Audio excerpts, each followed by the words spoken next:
మిత్రులారా, 1950లో మనకు భారత రాజ్యాంగం వచ్చింది. భారత రాజ్యాంగాన్ని రాసే నాటికి రాజ్యాంగం ఎట్లా రాయాలి, రాజ్యాంగం ఎలా ఉండాలి అనేటటువంటి రాజ్యాంగ పరిషత్తు సభ జరుగుతున్నప్పుడు ఈ దేశం లోపల అధికారం అనేటటువంటిది బ్రాహ్మణులు, క్షత్రియులు, వైశ్యులు, శూద్రుల్లో ఉన్నటువంటి భూస్వాములు, దొరలు, దేశముఖుల చేతుల్లో అధికారం అప్పటికే ఉన్నది. ఈ దొరల అధికారం అట్టాగే కొనసాగాలి అని అంటే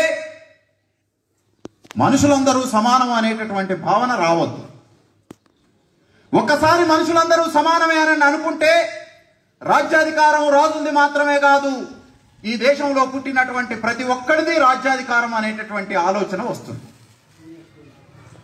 అందుకనే బాబాసాహెబ్ అంబేద్కర్ పుట్టిన ప్రతి మనిషి సమానమే.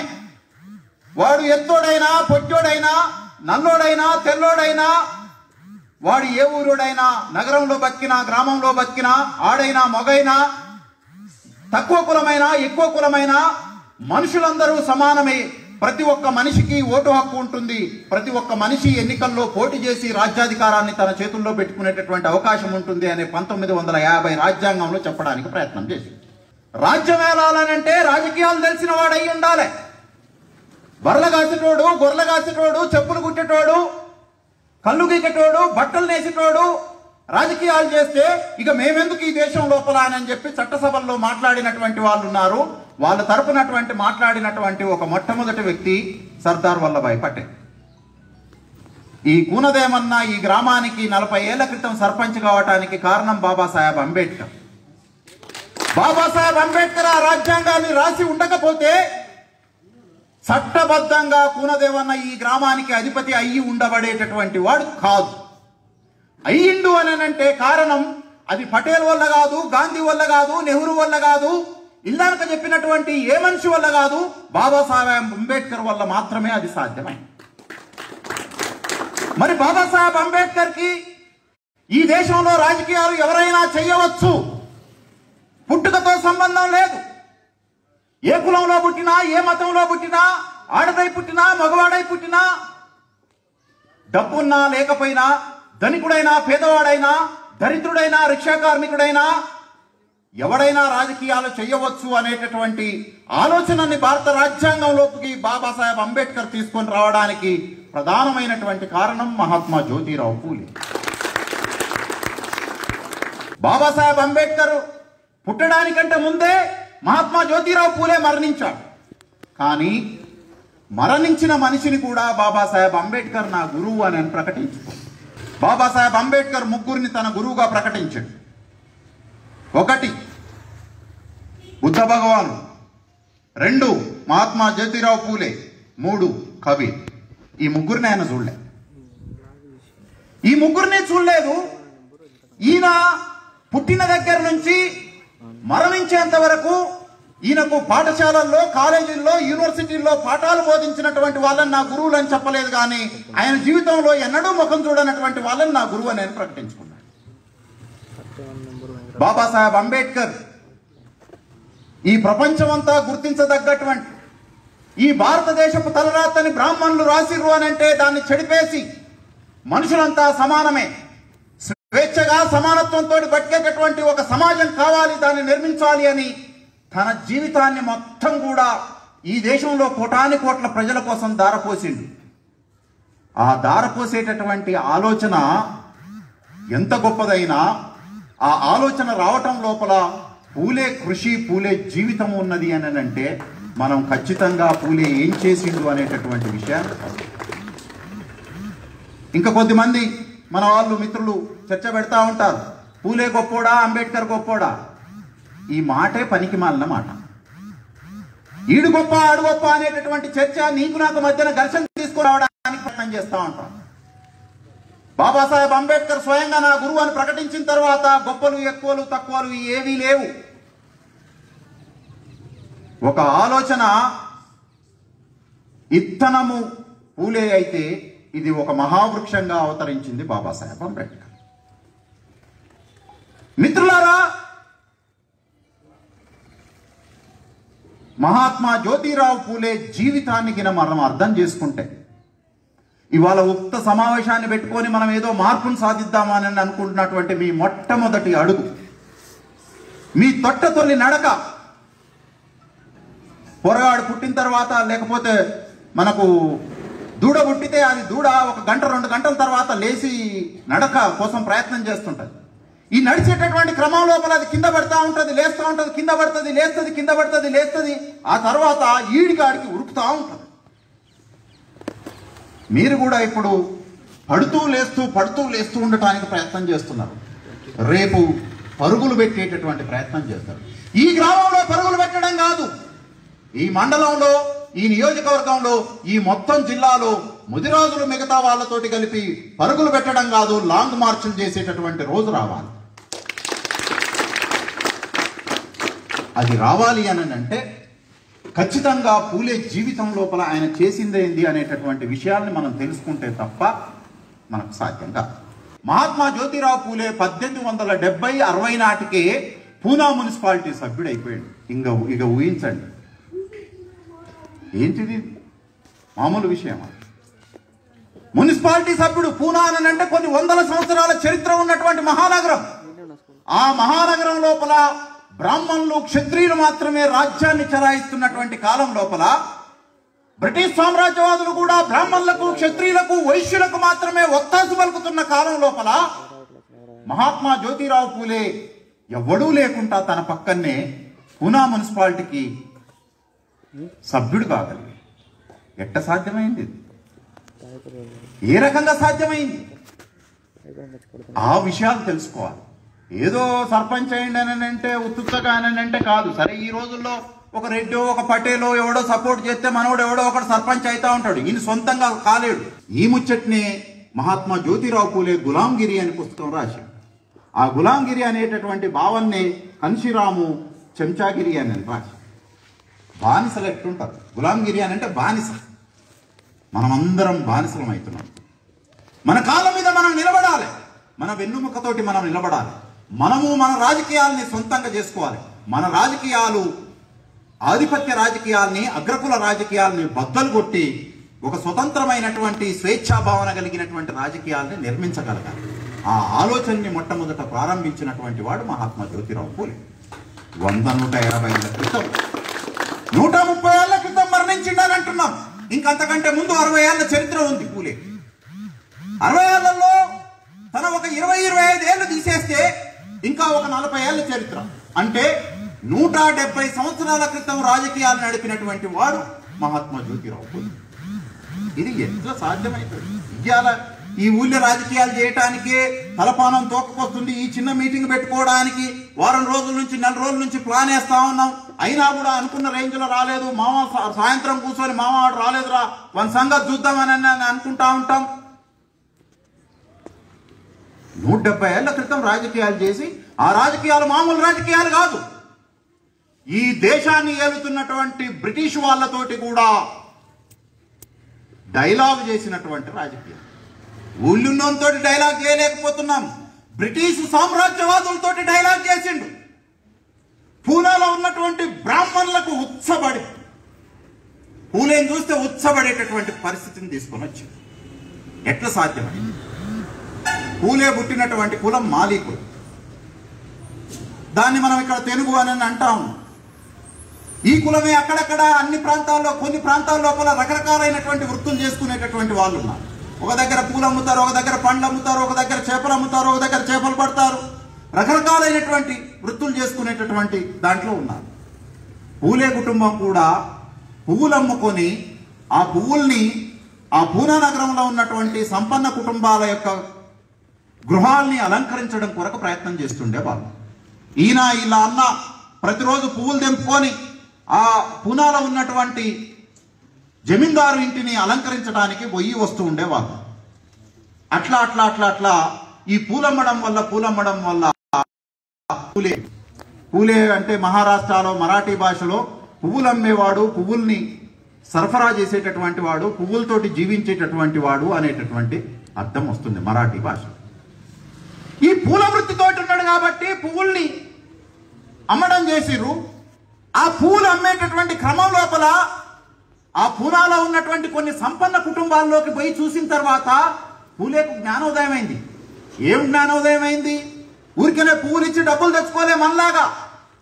పూలే ఆ ఇండ్లు చూస్తున్నప్పుడల్లా ఈ అధికారము, ఈ దర్పము, ఈ సంపద ఇవన్నీ ఎట్లా వచ్చినాయి వీళ్ళకు అని ఆలోచన చేసి, ఈ సంపద ఎట్లొచ్చింది, ఈ రాజకీయ బలం ఎట్లొచ్చింది, ఈ అధికారం ఎట్లొచ్చింది, ఇది కొన్ని కులాలకు మాత్రమే ఎందుకు వస్తుంది అనేటటువంటి విషయము బాల్యం నుంచి అర్థమైంది. కానీ ఆ వచ్చినటువంటి ప్రశ్నకు ఆయన మనసులో సమాధానం లేదు. ఆ తర్వాత తన తండ్రి పిల్లలు చదువుకుంటే బాగుంటుంది అని చెప్పి పూలను తీసుకుపోయి బల్లో జైన్ చేయించు. బడికి పోయిండు. పూలే చదివినటువంటి బడి స్కాటిష్ మిషన్ స్కూల్. పూలే ఇంత గొప్ప వ్యక్తి కావటం లోపల క్రిస్టియనీ మిషనరీ స్కూళ్ళ యొక్క పాత్ర కూడా చాలా గొప్పగా ఉంది. ఒకవేళ ఆ స్కాటిష్ స్కూల్ అనే చదువుకొని ఉండకపోతే పూలే ఇవాళ పూలే ఎవడో మనకు తెలియదు. ఆ స్కాటిష్ మిషన్ స్కూల్లో చదవడం వల్ల పూలే జీవితం లోపల పెను మార్పులు సంభవించినాయి. ఏం మార్పులు సంభవించినాయి? ఈయన బడిలో జాయిన్ అయిన తర్వాత కొన్ని రోజుల తర్వాత ఇంట్లో పనిచేసేవాడు లేడు, పూల సరఫరా చేసేవాడు లేడు అని చెప్పి ఆ తండ్రి కూడా చదువుకోవటానికి అవసరం లేదు, ఇక చాలే నువ్వు చదువుకున్నటువంటిది అని చెప్పి ఆపిన తర్వాత పూలేలో గొప్ప తెలివిని గమనించినటువంటి వాడు ఒక ముస్లిం టీచర్. ఈయనకు ఆ స్కూల్లో పాఠం చెప్పినటువంటి ముస్లిం టీచరు, వీడు చాలా తెలివైనటువంటి వాడు, వీని చదువు ఇప్పుడు ఇట్లా ఆగేస్తే ఎట్లా, వీని ఎట్లనైనా చదివియాలి అని చెప్పి పూలే తండ్రి కాడికి వచ్చి పూలే తండ్రిని, అయ్యా ఈ పిల్లగాన్ని బడికి పంపి, వీడు మహా తెలివైనటువంటి వాడు, దేశం తలరాతను మార్చేటటువంటి జ్ఞానం ఇంట్లో ఉన్నది, ఇవాళ నువ్వు ఇంతోటి పూలు అమ్మిచ్చేస్తే దేశం ఇతని నుంచి కోల్పోయేటటువంటిది చాలా ఉంటుంది అని చెప్పి ఆ ముస్లిం టీచర్ కన్విన్స్ చేస్తాను. ఆ తర్వాత ఆ స్కూల్కు సంబంధించినటువంటి క్రిస్టియను మిషనరీకి సంబంధించినటువంటి ఆయన కూడా పూలే తండ్రి దగ్గరికి వచ్చి, ఈ పిల్లవాడు చాలా తెలివైన వాడు, జ్ఞానవంతుడు, రేపు చాలా ఈ దేశానికి ఉపయోగపడతాడు, వీని బడికి పంపి అని చెప్పి వీళ్ళిద్దరూ, ఒక ముస్లిము ఒక క్రిస్టియను ఇద్దరు కలిపి పూలే తండ్రిని కన్విన్స్ చేస్తే ఆ తర్వాత పూలే ఎడ్యుకేషన్ స్టార్ట్ అయిపోయింది. ఇక ఈ సెకండ్ షిఫ్ట్ లో పూలే ఎడ్యుకేషన్ స్టార్ట్ అయ్యేటటువంటి క్రమం లోపల బ్రిటిష్ స్కూల్స్ కలోనియల్ స్కూల్స్ కు ఉండేటటువంటి ఒక లక్షణం ఏంటిది అని అంటే, దేన్నైనా చదవాలి, దేన్నైనా విమర్శనాత్మకంగా చూడాలి అనేటటువంటి ఆలోచన ఇస్తాయి. ఈ స్కూల్లో చదువుకునేటటువంటి కాలం లోపల పూలే ఏం చేశాడు అని అంటే, ఒక ఇంగ్లీష్ మ్యాన్ రాసినటువంటి, థామస్ పెయిన్ రాసినటువంటి రైట్స్ ఆఫ్ మ్యాన్ అనేటటువంటి పుస్తకాన్ని చదివారు. రైట్స్ ఆఫ్ మ్యాన్, మనిషికి ఏం హక్కులు ఉంటాయి? మాట్లాడే హక్కు ఉంటుంది, జీవించే హక్కు ఉంటుంది, రాజకీయాలు చేసే హక్కు ఉంటుంది, ఇష్టమైన దేవుణ్ణి పూజించుకునే హక్కు ఉంటుంది, నచ్చినట్టుగా జీవించే హక్కు ఉంటుంది, ఏది కావాలనుకుంటే అది చేసే హక్కు ఉంటుంది, అంతిమంగా రాజ్యాధికారాన్ని చేతులకు తెచ్చుకునేటటువంటి హక్కు ఉంటుంది. ఈ థామస్ పెయిన్ పుస్తకాన్ని మహాత్మా జ్యోతిరావు పూలే చదివి ఉండకపోతే తను ఏ హక్కుని కోల్పోయిండో ఆ సంగతి తెలిసి ఉండకపోయేది పూలే. ఆ పుస్తకం చదివిన తర్వాత నేను ఏం కోల్పోయినాను, ఇప్పుడు నేను ఏం సాధించుకోవాలి, ఏం సంపాదించుకోవాలనేటటువంటి విషయాన్ని పూలేకి అర్థమైంది. ఈ పుస్తకం పూలే జీవితం లోపల పెను మార్పుల్ని తీసుకొని వచ్చింది. ఒక్క పూలేనే కాదు, ప్రపంచంలో ఈ పుస్తకం అనేక మందిని మార్చింది. అందులో మార్చినటువంటి వాళ్ళలో సామాన్యులు అనేక మంది ఉంటే మహనీయులు కొద్దిమంది మాత్రమే ఉన్నారు.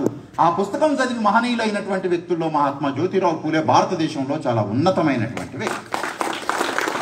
ఇవాళ మన అందరికీ అంటే కొంతమందికి థామస్ పెయిన్ రాసినటువంటి రైట్స్ ఆఫ్ మ్యాన్ తెలిసి ఉండవచ్చు, కానీ ఇవాళ మనకు ఆ పుస్తకం యొక్క గొప్పతనం గురించి మనకు ఎట్లా తెలుస్తుంది అని అంటే పూలే వల్ల తెలుస్తుంది. పూలే ఆ పుస్తకం చదివి ఉండకపోతే ఇవాళ మనం ఇక్కడ కూర్చొని మీటింగ్ పెట్టుకునే వాళ్ళం కూడా కాదు, అసలు పూలే ఎవరో మనకు తెలిసేటటువంటి అవకాశం కూడా ఉండకపోయేది.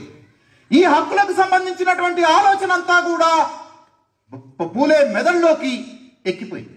ఆ ఎక్కిపోయిన తర్వాత నేనెక్కడున్నా అధికారం ఎవరు చెలాయిస్తున్నారు అని చెప్పి చూసుకుంటే మొత్తం సమాజం అంతా బ్రాహ్మణుల చేతుల్లోనే ఉన్నది. రెండవ విషయము, ఆ రోజు పూనా ఆ మరాఠా ప్రాంతం లోపల కూడా మొత్తం పీష్వాల రాజ్యం ఉండేది. పీష్వాలు అంటే ఎవరు? బ్రాహ్మణులు. ఆ పీష్వాలు కేవలం మంత్రాలు చదివే వాళ్ళు మాత్రమే కాదు, రాజ్యాధికారం కూడా వాళ్ళు చేతిలో పెట్టుకున్నారు. ఒకటేదో హిందీ సినిమా వచ్చింది పీష్వాలకు సంబంధించినటువంటి, బాజీరావు మస్తానీ అని ఒక సినిమా వచ్చింది. ఈ బాజీరావు మస్తానీ లోపల పీష్వాలు 2000 సంవత్సరాల భారతదేశ చరిత్రలో ఎవరూ చేయనన్నటువంటి దుర్మార్గాలు చేశారు. ఏం దుర్మార్గాలు చేసిరు అని అంటే ఒక్క ఉదాహరణ చెప్తా.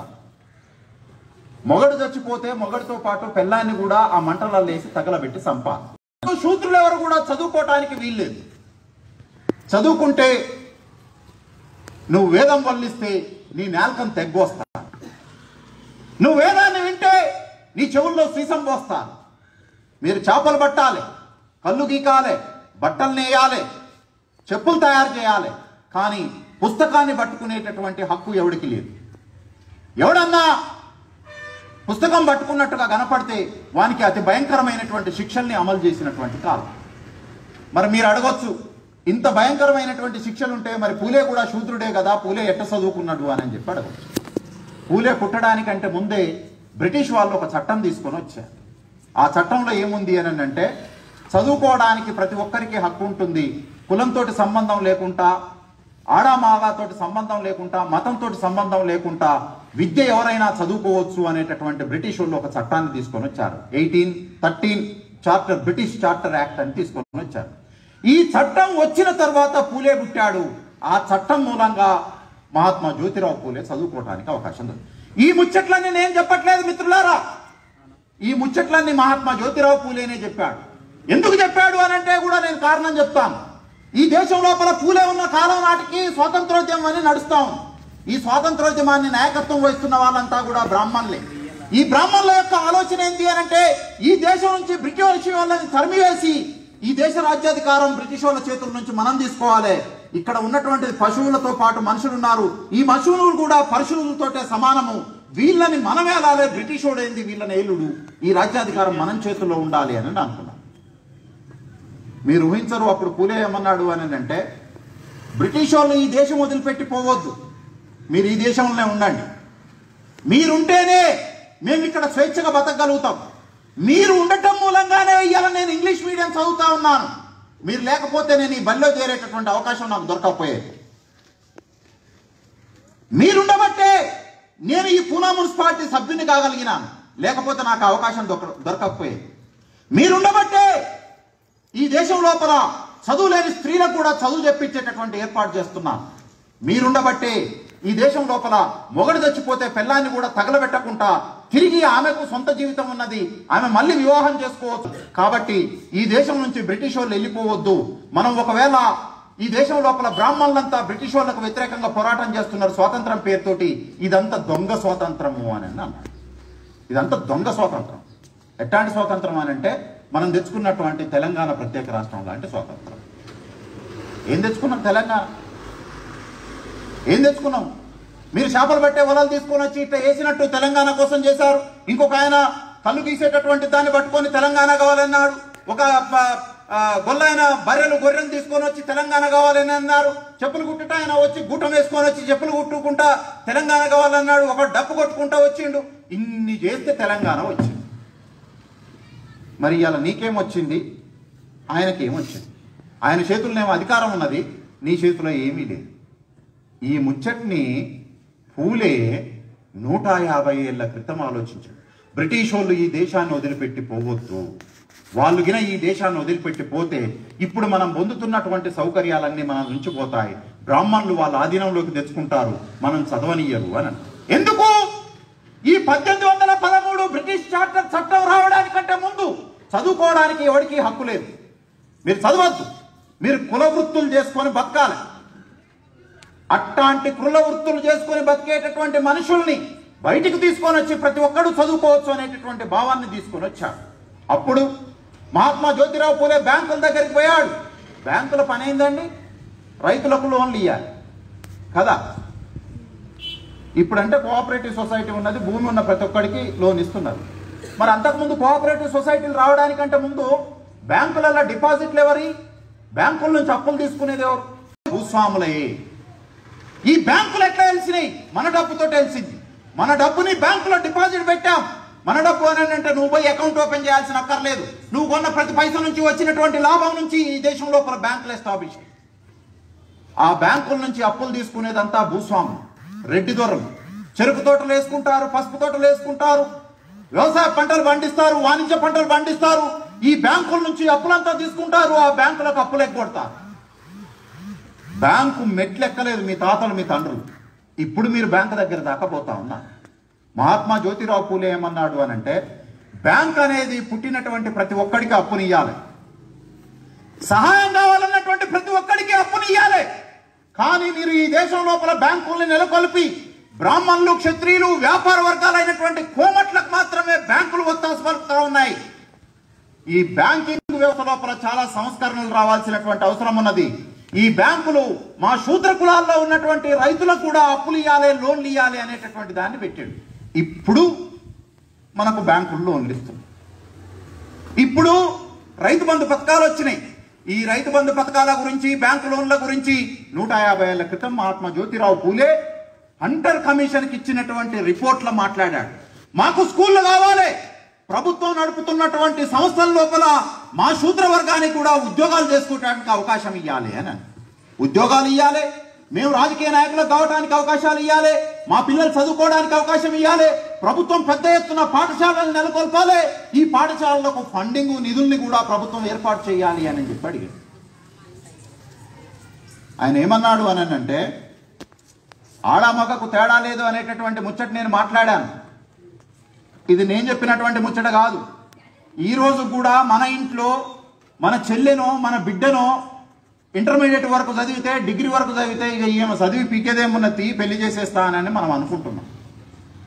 కానీ పెళ్ళి అయినాక మహాత్మా జ్యోతిరావు పూలే ఇంట్లో కూర్చోబెట్టుకొని పిల్లానికి చదువు నేర్పినాక ఇంట్లో కూర్చోబెట్టకుండా ఆ భార్యను బయటికి తీసుకొని వచ్చి, అమ్మా చదువుతోటి చాలా అవసరం ఉన్నది, నువ్వు చదువు నేర్పాలి అని చెప్పి మాలామాదిగ గూడాలకు, సాకల్ గూడాలకు, మంగళ గూడాలకు, ముదిరాజు గూడాలకు తన భార్యను పంపించి వాళ్ళకు చదువు చెప్పించేటటువంటి ఏర్పాటును చేసింది. ఈ తల్లి, ఈమెకు ఫస్ట్ ఏం చదువు రాదు, 9 ఏళ్లకు పెళ్ళయింది. ఈమెకేం ఫస్ట్ చదువు రాదు. భర్త కూర్చోబెట్టి చదువు గొప్పతనం ఎట్టుంది అనేటటువంటి దాన్ని తను అనుభవించిండు. కాబట్టి నేనొక్కరినే చదువుకుంటే నాకు తెలివి వస్తుంది, నా భార్య కూడా చదువుకుంటే నా కుటుంబానికి తెలివి వస్తుంది, మేమిద్దరం చదువుకుంటే నా కులానికి తెలివి వస్తుంది, నా కులానికి తెలివి వస్తే ఈ గ్రామానికి తెలివి వస్తుంది, ఈ గ్రామానికి తెలివి వస్తే ఈ దేశానికే తెలివి వస్తుంది అని చెప్పి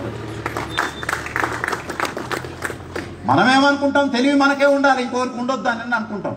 ఇది తెలివి కాదు, మోసం. ఇది తెలివి కాదు, అన్యాయం.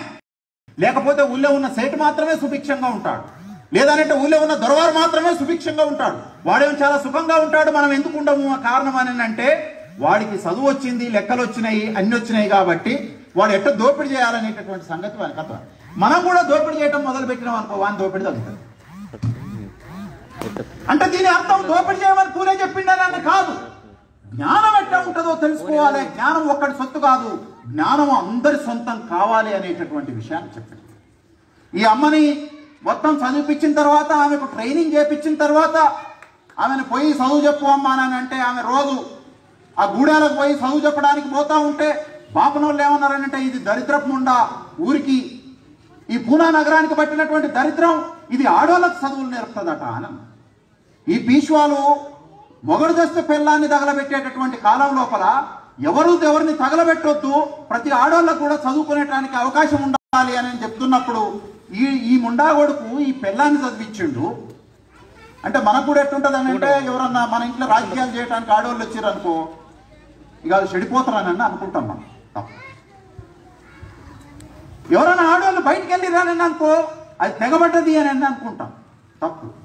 పూలే తన భార్యకు కూడా చదువు నేర్పి, నువ్వు ఇంట్లో వంటింటి కుందేలాగా ఉండొద్దు, నువ్వు వంటలు వండుకుంటా ఉండొద్దు, నువ్వు బయటికి రావాలి, నాలాగా తిరగాలి అని చెప్పానని అన్నాడు. పిల్లాన్ని బయటికి తీసుకొని వచ్చాడు, ఆ అమ్మకు చదువు నేర్పాడు, ఆమె ద్వారా తన జాతిని కూడా విద్యావంతుల్ని చేయాలి అని అనుకున్నాడు. ఈ అమ్మ పాఠాలు చెప్పడానికి పోతున్నప్పుడు దరిద్రపు ముండా ఊరికి దరిద్రం పట్టింది, ఆడది కూడా చదువు నేర్చుకుంటే, ఆడది కూడా చదువు చెప్పితే దేశం ఏం కావాలి అని అన్నాడు. అయినా సరే ఆమె అమ్మని ఎన్ని తిట్టినా కూడా అమ్మ అట్టనే పోతుంది. తట్టుకోలేక ఈ బ్రాహ్మణులు మిగతా వాళ్ళని ఎగేసి ఆమె మీద మురికాలలో ఉండేటటువంటి బురదను చల్లారు. కోడిగుడ్లు చల్లారు. అంత రాళ్ళు తీసుకొని వచ్చి దూరం నుంచి కొట్టి సాటుగా అమ్మని కొట్టేటటువంటి ప్రయత్నం చేశారు. వీళ్ళు ఎన్ని దెబ్బలు కొట్టినా, ఎంత బురదేసినా, పియ్యేసినా, మట్టేసినా, ఏమేసినా అమ్మ చలించకుండా పోయేటప్పుడు పోయేది, పాఠం చెప్పేది, మళ్ళా వచ్చేది. అవసరమైతే ఒక చీర మళ్ళీ ఇంకొకటి అల్లా సంచిలో పెట్టుకొని పాఠాలు చెప్పి వచ్చేది. ఇట్ట అమ్మ తన జీవిత కాలం మొత్తం చదువు చెప్పితే ఇవాళ మన ఇంట్లో ఉండేటటువంటి ఆడబిడ్డలకు చదువు వచ్చి. మరి మనం ఇక్కడ ఏం బొమ్మ పెట్టాం? ఎవరేమే సరస్వతి ఏముంది ఆమె చేతిలో? చెప్పురే, ఆమె చేతిలో ఏముంది?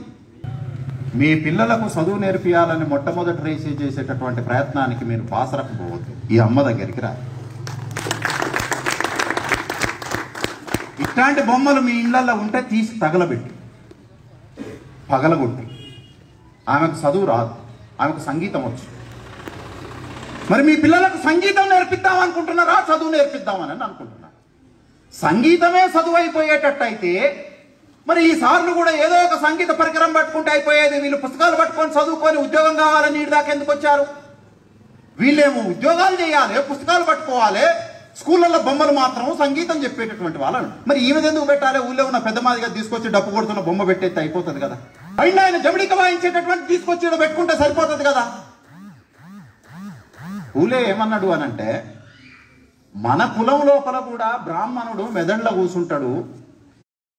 నీ మెదడులో కూర్చున్నటువంటి బ్రాహ్మణత్వాన్ని, బ్రాహ్మణాన్ని ఎప్పుడైతే బయటికి తీసేస్తావో అప్పుడు నీ జీవితంలో పరివర్తన జరిగినట్టు, నీకు జ్ఞానం వచ్చినట్టు లెక్క అని అన్నాడు.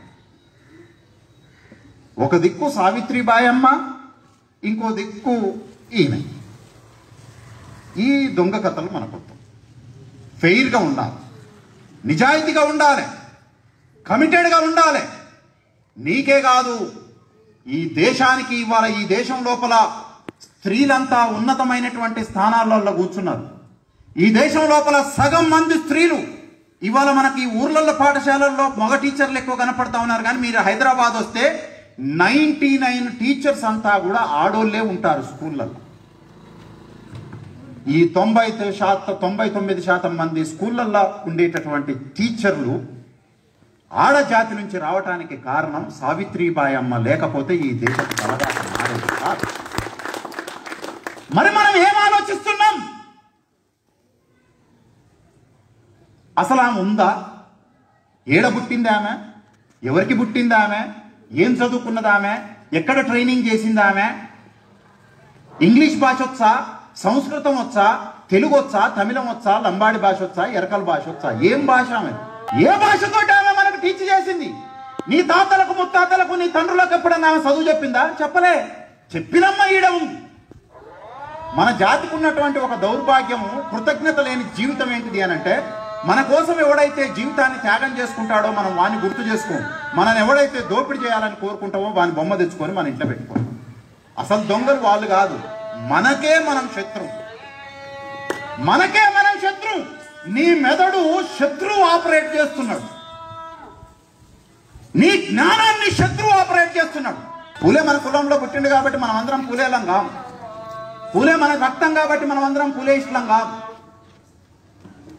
పూలే అడుగుజాడల్లో నడిచినటువంటి వాడు, పూల పాన్పులు పరిచినటువంటి వాడు పూలే వాదైతాడు. వాడు పూలే ఇష్టైతాడు. ఇంకా మనం మారాల్సింది చాలా ఉన్నది. ఆయన బ్రాహ్మణిజం నెత్తినెక్కి ఎట్ట కూర్చుంటది అనేటటువంటి దానికి ఒకటి చెప్తాడు. బాపనోళ్ళు ఒక స్టోరీ రాసి, ఏం స్టోరీ అని అంటే, బలిచక్రవర్తి అనేట ఆయన పేరు ఇప్పుడు విన్నారా మీరు? మీరు చదువుకున్నప్పుడు మహాత్మా జ్యోతిరావు పూలే బలిచక్రవర్తిని పూజిస్తారు. ఆయన బలిరాజా అని అంటాడు. బలిరాజు ఎవడు అని అంటే ప్రహ్లాదుడి మనవడు. ప్రహ్లాదుడు ఎవరు అని అంటే విరోచనుడి తండ్రి. విరోచనుడు ఎవడు అని అంటే బలిరాజు తండ్రి. బలిరాజు తండ్రి విరోచనుడు, విరోచనుడి తండ్రి ప్రహ్లాదుడు. ప్రహ్లాదుడు ఎవడు అని అంటే విష్ణు భక్తుడు. మరి ప్రహ్లాదుడి తండ్రి ఎవరు? హిరణ్యకశిపుడు. హిరణ్యకశిపుడు ఎవరు భక్తుడు? విష్ణువుని శత్రువుగా ప్రకటించినటువంటి వాడు. హిరణ్యకశిపుడు కూడా చాలా బలమైనటువంటి రాజు. ఏ రాజు అనంటే బ్రాహ్మణులు సృష్టించినటువంటి దొంగ దేవతలకు వ్యతిరేకంగా పోరాటం చేసి దేవుణ్ణి తన బుద్ధిలోనే జ్ఞానంలోనే తలుసుకున్నటువంటి హిరణ్యకశిపుడు, మహావీరుడు హిరణ్యకశిపుడు. హిరణ్యకశిపుడి యొక్క చరిత్ర చదివితే ఈ దేశం లోపల మహాయుద్ధం చేసిండు బ్రాహ్మణులతో. బ్రాహ్మణులు సృష్టించినటువంటి దేవతలతోటి యుద్ధం చేసిండు. ఈ బ్రాహ్మణులు ఒక దొంగ స్టోరీని అల్లేదు. ఏం స్టోరీ అని అంటే దేవునికి 10 అవతారాలు ఉంటాయి, దశావతారం. ఇవన్నీ నేను చెప్పట్లే, పూలే చెప్పిండు. నేను చెప్తున్నా కాబట్టి మనకి ఇష్టం ఉండకపోవచ్చు, పూలే చెప్పిండు కాబట్టి మీరు ఖచ్చితంగా వినాలి. దశావతారాలు ఉన్నాయి. ఏమున్నాయి దశావతారాలు? చాపావతారం, తాబేలు అవతారం, పంది అవతారం, ఆ తర్వాత పరశురామ అవతారం, ఆ తర్వాత వామన అవతారం గురించి చెప్తాం. వామనుడు ఎవడు? మనం ఎక్కడన్నా వామనుడు బలిచక్రవర్తి యొక్క స్టోరీ చూసినప్పుడు కనిపిస్తూ ఉంటాం. వామనుడు అనేటటువంటి వాడు గొడుగు పట్టుకొని ఉంటాడు, పొట్టిగుంటాడు, కురూపి, మరుగుజ్జు. బలిచక్రవర్తిని చూస్తే బలిచక్రవర్తి ముఖంలో చాలా ఉన్నతత్వము, ప్రేమ, అభిమానము, ఆప్యాయతలు, ప్రజలు అడిగినటువంటి దాన్ని కాదు అని అనకుండా అడిగిన ప్రతి కోరికను తీర్చేటటువంటి ఒక గొప్ప రాజు బలిచక్రవర్తి, మహాబలి. ఈ బలి దగ్గరికి బలి యొక్క గొప్పతనం ఏంటిది అని అంటే ఈ రాజ్యాన్ని మాత్రమే కాకుండా ఇంద్రుడి యొక్క రాజ్యాన్ని కూడా ధ్వంసం చేసి, ఇంద్రుడు ఇప్పుడు మనోళ్ళు లేదన్న క్రైమ్ చేస్తే అబ్స్కాండింగ్ లో ఉన్నారు, ఎస్కేప్ అయ్యారు అని అంటారు చూడు. బలిచక్రవర్తి ఇంద్రుడి రాజ్యాన్ని బద్దలు కొట్టిన తర్వాత, హిరణ్యకశిపుడు ఇంద్రుడి రాజ్యాన్ని బద్దలు కొట్టిన తర్వాత, ఈ ఇంద్రుడు అక్కడిక్కడ దాచుకొని చెట్లల్లో సొరంగాలలో దాచుకొని చిట్ట చివరికి విష్ణు దగ్గరికి పోతే విష్ణువే వామనుడి యొక్క రూపం లోపల తిరిగి వస్తాడు. అప్పుడు వచ్చి బలిచక్రవర్తి కాడికి వచ్చి, అయ్యా రాజా, నువ్వు ఏది అడిగినా కూడా ఇయ్యను అనకుండా ఇస్తావట, నాకు ఒక 3 అడుగులు జాగ కావాలి ఇయ్యి అని అంటాడు. తీసుకో ఏముంది అని అంటాడు. ఈ కురూపి మరుగుజ్జోడు ఉన్న పరంగా ఒక పెద్ద పర్వతం లాగా అయిపోతాడు. వాడు ఒక కాలు భూమి మీద పెట్టిండట, ఇంకో కాలు ఆకాశాన పెట్టిండట. నేను 3వ కాలు ఎక్కడ పెట్టాలి అని అంటే తల మీద పెట్టు అని అంటే తల మీద పెట్టి తొక్కిండట. దీన్ని మనం పుస్తకాలలో చదువుకున్నాం. మనిషికి 2 కాళ్ళు ఉంటాయి, వీడికి 3వ కాలు ఉన్నాడంటే వీడు మనిషా, జంతువా, ఇంకేదన్నా? మొత్తం మానవ చరిత్రను చదివితే వేల లక్షల సంవత్సరాల యొక్క మానవ జీవ పరిణామ చరిత్రను చదివితే మనిషికి 2 కాళ్ళు చూసిన 3వ కాలు ఉన్నది అని అంటే వీడు ఎవడు అసలు? 3 కాళ్ళు లేని మనిషి గురించి వామనుడు వచ్చాడు, అడిగాడు భూమిని అని చెప్పి దొంగ కథలు రాశాడు. 3 కాళ్ళు ఉండేటటువంటి మనిషి ఉండనే ఉండడు. కురూపి ఉన్న పరంగా ఇంత ఎత్తుకాడు. ఒకవేళ అట్ట అయ్యేటట్టయితే మన ఇళ్లలో ఉన్నటువంటి పొట్టి పోరగాలని పొడుగు చేయొచ్చు, పొడుగు పోరగాలని పొట్టిగా చేయొచ్చు. మనం ఎంత సైజు కావాలనుకుంటే అంత టేప్ పెట్టి కొలుసుకొని ఆ రకంగా సైజుల్ని మనం మహాత్మా జ్యోతిరావు పూలే ఏమన్నాడు అని అంటే, మనిషి పొట్టోడు పెద్దగాడు, పెద్దోడు చిన్నగాడు, ఒక మనిషికి 3 అడుగులు ఏమి ఉండవు. బాపనోళ్ళంతా దొంగ కథలు రాసిర్రు. వాళ్ళు చెప్పుతున్నటువంటి దశావతారాలన్నీ కూడా పచ్చి అబద్ధాలు, మనం వీటిని నమ్మొద్దు అని ఏం చెప్పాడు అనంటే, బలిరాజుకు ప్రజల్లో చాలా గొప్ప పేరు ప్రఖ్యాతులు ఉన్నాయి. చాలా ఉన్నతమైనటువంటి రాజు. మీరు చూడండి, అవతల ఇంకా కొద్దిమంది ఏమో వేరే రాజుల్ని గొప్పగా ఊహిస్తూ ఉంటారు. మన తాత మహాత్మా జ్యోతిరావు పూలే ఏమో బలిరాజును పూజిస్తూ ఉంటాడు. రాజులకు వేరే ఇంకెవరిని ఊహించుకోకండి. ఈ రోజు నుంచి పూలే ఏం చెప్పిండో నేను చెప్పినాను కాబట్టి మీ ఇంట్లో ఒక పూలే బొమ్మ, ఒక బలిరాజు బొమ్మ పెట్టుకోండి. ఆ బొమ్మ నీ ఇంట్లో ఉన్నంతసేపు నీ పోయినటువంటి రాజ్యాన్ని తిరిగి తెచ్చుకోవాలి. బలిరాజు రాజ్యాన్ని బ్రాహ్మణులు గుంజుకొని పోయారు. ఆ బ్రాహ్మణుల దగ్గర నుంచి ఈ శూద్రుల్లో ఉన్నటువంటి కొన్ని ఆధిపత్య కులాలు వాళ్ళ చేతుల్లో అధికారాన్ని పెట్టుకున్నాయి. నీ తాత నమ్మినటువంటి బలిరాజ్యాన్ని తిరిగి వెనకకు తీసుకొచ్చేటటువంటి బాధ్యత నువ్వు నేను పూలే మనవణ్ణి అని అనుకుంటే, నేను పూలేవాదిని అని అనుకుంటే పోయిన బలిరాజ్యాన్ని ఈ దేశంలో తీసుకుంటాం. ఆ పని చేయాలి. ఇప్పుడు ఎందుకు సపోర్ట్ లేవు అని అంటే, మీ అమ్మ ఈ ముసలోడు ఏదో మనోడు మనకు సంబంధించినోడు అనుకున్నాం, కానీ మనకంతా రివర్స్ కనపడుతున్నాడు ఏంది అని అనుకుంటున్నాం కాబట్టి ఇప్పుడు సపోర్ట్లు రావు. ఎందుకు రావు ఈ మాట చెప్పిండు అని అంటే, ఈ మాట ఎందుకు చెప్పిండు అని అంటే, మనిషి జీవితం లోపల పరివర్తన రావాలి. పరివర్తన ఎట్టొస్తుంది అని అంటే, మానవ హృదయం యొక్క అంతరాలలో నుంచి తన్నుకొని వచ్చేటటువంటిది పరివర్తన. విప్లవం రావాలి. ఆ సామాజిక విప్లవాన్ని ప్రారంభించినటువంటి ఈ జ్యోతిరావు పూలే ఈ పోయినటువంటి బలిరాజ్యాన్ని తిరిగి తీసుకొని వచ్చేటటువంటి బలిరాజ్య ఉద్యమాన్ని ప్రారంభించాడు. ఆయన బ్రాహ్మణులు తయారు చేసినటువంటి దేవుళ్ళ గురించి ఆలోచించలేదు. దశావతారాలన్నీ పచ్చి అబద్ధాలని అన్నాడు. దానికి ఏం చెప్పిండు అని అంటే, ఇప్పుడు నేను ఇల్లాక చెప్పాను కదా, కూర్మ అవతారము, తాబేలు అవతారం అనే పేర్లు ఏవో ఉన్నాయి.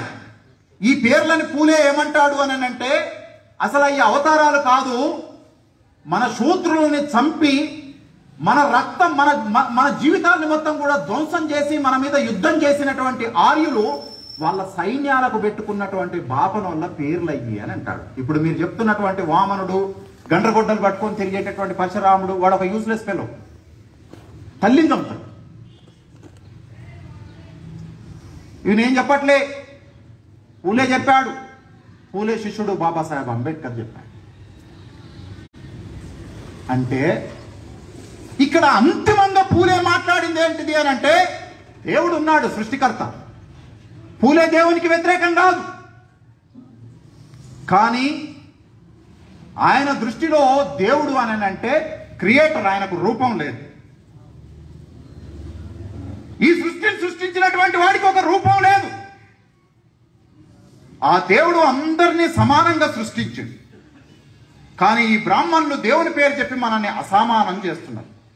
నువ్వు ఆ బ్రాహ్మణులు చెప్పినటువంటి దాన్ని నమ్మినంతసేపు మనం అసమానంగానే ఉంటాం. మనం సమానం కావాలి అని అంటే, పూలే నమ్మినటువంటి అన్ని దేవుడే చూసుకుంటాడు, మన తలరాత ఇట్టు ఉంది అని అనుకుంటే, దేవుణ్ణి నమ్మిండు కాబట్టి పూలే కూడా ఏం చేసేటోడు కాదు. ఇక దేవుడే అట్లా సృష్టించిన తర్వాత మనం ఏం చేస్తాను? పూలే ఏం నమ్ముతుండంటే, దేవుడు మనుషులందరినీ సమానంగా సృష్టించిండు, మనల్ని అసమానంగా చేసేటటువంటి వాడు బాపనోడు. బాపనోడు పద్యం చదువుతాడు. బ్రాహ్మడు మనని అసమానంగా ఉంచడం కొరకు కట్టుకథలు, దొంగ కథలు, అబద్ధాలు కొన్ని వందలుగా సృష్టించి మన ముందర పెట్టాడు. వాటిని నువ్వు నమ్మినంత కాలం నీ జీవితం అట్లనే ఉంటుంది. నువ్వు కళ్ళు గీకాల్సిందే, నువ్వు శాపలు పట్టాల్సిందే, నువ్వు ఎన్ని చేయాల్సిందే. నువ్వు ఏ రోజైతే ఈ జ్ఞాన పరివర్తన జరుగుతుందో ఆ రోజు మాత్రమే మనం మారటానికి అవకాశం ఉంటుంది. మరి ఈ జ్ఞాన పరివర్తన ఎట్లా జరగాలి? ఆయన ఏమన్నాడు అనంటే, విద్య ఉంటే జ్ఞానం వస్తుంది, జ్ఞానం ఉంటే సంపద వస్తుంది, సంపద ఉంటే అధికారం వస్తుంది, అధికారం ఉంటే అన్నీ వస్తాయి అని అంటారు. ఫస్ట్ మనకు విద్య లేదు. విద్య అంటే అక్షరాలు రాయటం కాదు, విద్య అంటే దీన్ని చదవడం కాదు. విద్య అని అంటే నువ్వు కోల్పోయినటువంటి దాన్ని తిరిగి పొందగలిగేటటువంటి విద్య. ఈ విద్య కావాలి. ఈ విద్య లేకుండా ఏమీ జరగడానికి అవకాశం ఉండదు. అందుకనే ప్రపంచ చరిత్ర గతిని మార్చినటువంటి మహనీయులంతా కూడా విద్యని గుర్తించినటువంటి వాళ్ళు. తమిళంలో ఒక సినిమా ఉన్నది, అసురన్ అని. అసురన్ తండ్రి కోర్టు సీన్ లో చెప్తుంటాడు,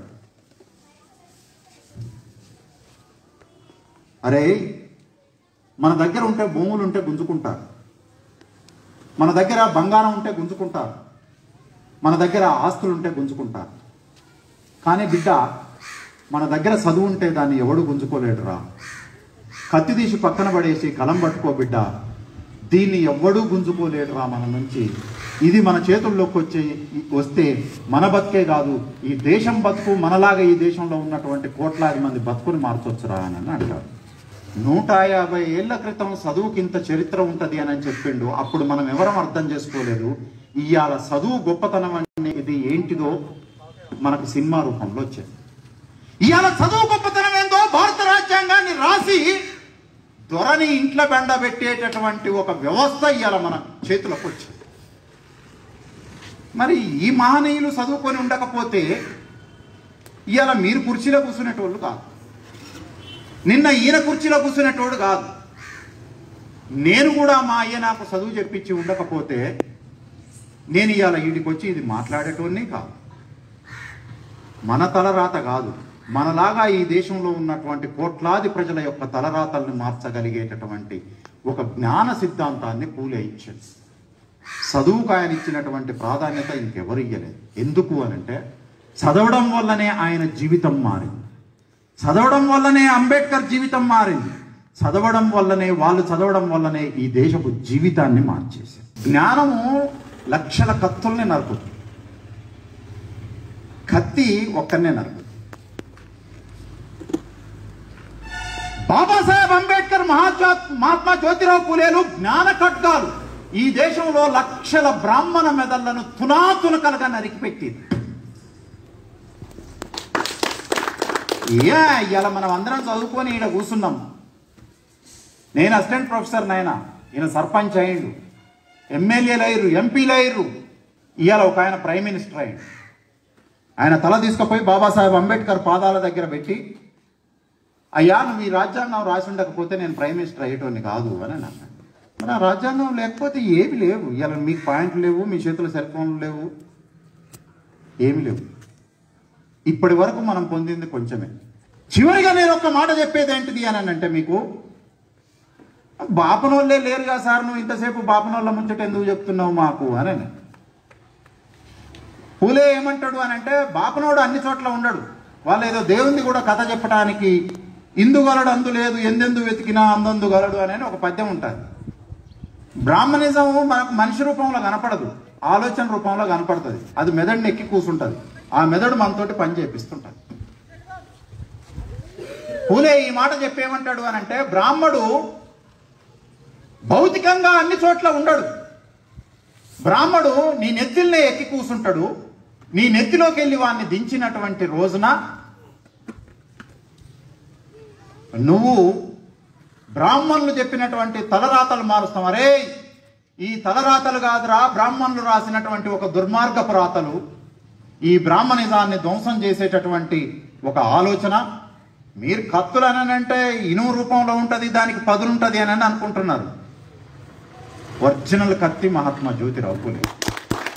ఇది 1,00,000 అడుగుల ఖడ్గం, ఇది 1,00,000 అడుగుల ఖడ్గం. ఖడ్గం అంటే, కత్తి అంటే రక్తం పారిచ్చేది కాదు, జ్ఞానం వరదలాగా పారిచ్చేది. గోదావరి నది ఎట్ట పారుతుంటుందో నీళ్లు పారుతున్నట్టు పారాలి జ్ఞానం. ఆ జ్ఞానపు దారాల్ని దేశపు నలుమూలలకు పారిచ్చినటువంటి ఒక మహాజ్ఞాన ఖడ్గం మహాత్మా జ్యోతిరావు పూలే. ఆ జ్ఞాన ఖడ్గమే బాబాసాహెబ్ అంబేద్కర్ని తయారు చేసింది. అది దేశం నుంచి ప్రపంచపు నలుమూలలకు పాకింది. రేపు ఇదే ఊరి నుంచి మరొక జ్ఞాన ఖడ్గం రావాలి. ఊరు దాకానే ఆలోచించకండి, ఊరి సరిహద్దుల్ని మార్చేటటువంటి దమ్ము మన దగ్గర ఉంది. ఆ పని చెయ్యాలి అని అంటే మొట్టమొదట మీ మధ్య ప్రేమ అవసరం. మీ మనసులో నుంచి ద్వేషాన్ని, కోపాన్ని తొలగించుకోవటం అవసరం.